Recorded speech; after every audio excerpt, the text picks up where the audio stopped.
to amma yau an wayi gari wani matarsa ita za ta aiki mahaifiyar shi,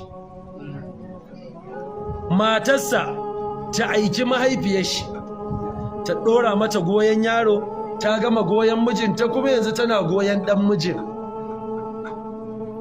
kuma ta ɗora mata markaɗe tana sai ki yi sauri tun da magariba ta yi. Me hana baki aiki uwarki ba? Ai uwata uwarki ce yanda uwarki uwata ce, ubana ubanki ne yanda ubanki ubana ne, dan ubanki ubana ubanki ne, dan uwarki uwata uwarki ce. Shine darasin kawai, ai ba zagi bane. Da ba haife ni ba za ki aure ni? Ke da iyayenki ba haife ki ba zan aure ki? To dole sai mun tsare mutuncin iyayenmu. Wani fa in yana magana da mahaifinsa yadda ka san transformer zai yi bindiga